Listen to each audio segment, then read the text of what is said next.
दोस्तों, देश का चौकीदार पूरे देश की चौकीदारी करेगा, लेकिन उसके फंड में कितने रुपए हैं यह नहीं बताएगा। मैं लोगों के सारे कागज़ देखूंगा, लेकिन तुम बस यह मत पूछना कि मेरे खाते में कितने रुपए हैं। पीएमओ ने अभी एक निर्देश जारी करते हुए कहा है कि यह किसी को जानने का हक नहीं है कि पीएम केयर्स फंड में कितने रुपए हैं। वह सरकार के सीधे नियंत्रण में नहीं आता है। यानी कि सरकार नागरिकता के लिए कागज़ देखेगी, लेकिन आप पीएमओ के पैसे मत पूछिए।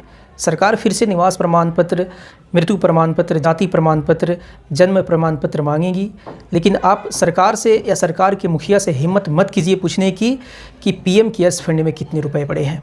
आप देशभक्त हो या नहीं हो, यह सर्टिफिकेट भारत के प्रधानमंत्री की पार्टी देगी, लेकिन भारत के प्रधानमंत्री के केयर्स फंड में कितने रुपए हैं इस पर न पार्टी कुछ बोलेगी न प्रधानमंत्री कुछ बोलेंगे।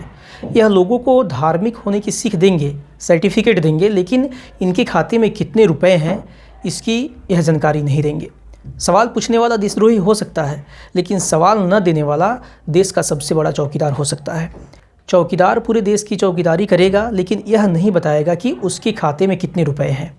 चौकीदार पूरे देश की जानकारी एक सरकारी ऐप में इकट्ठा करेगा, लेकिन यह नहीं बताएगा कि उसके बैंक में कितने रुपए हैं।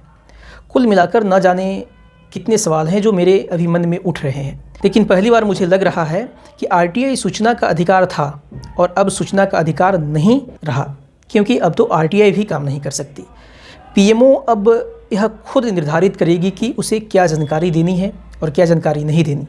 और यह बात तो बिल्कुल एकदम अजीब है कि सरकार के मुखिया के खाते में केयर्स फंड में कितने रुपए हैं यह बताना देश के लिए खतरनाक या खतरा कैसे हो सकता है। क्या इससे किसी को नुकसान हो सकता है या किसी को इससे फ़ायदा हो सकता है? क्यों प्रधानमंत्री या पीएमओ इसे साफ तौर पर जाहिर नहीं कर सकता? और इसके बाद मैं यही कहूँगा कि यह देश अमृतकाल में है। अमृतकाल के मज़े लीजिए, सवाल मत कीजिए। देश में सब कुछ चंगा है और एक बार जब ऊपर ठीक हो गया ना, तो नीचे तो आपको पता ही नहीं। जब घर का मालिक ही अपनी आय नहीं बताएगा तो घर कैसे चलेगा? कहाँ कितना खर्च हुआ यह नहीं बताएगा तो देश कैसे चलेगा?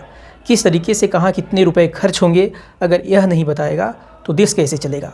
सवाल एक नहीं अनेक है, लेकिन जवाब केवल एक है। देश अमृतकाल में है और 2047 तक भारत एक विकसित देश हो जाएगा। अब इस देश को विकसित होते हुए मैं देख पाऊँ या ना देख पाऊँ, लेकिन मैंने एक प्रधानमंत्री को विकसित होते हुए ज़रूर देख लिया है।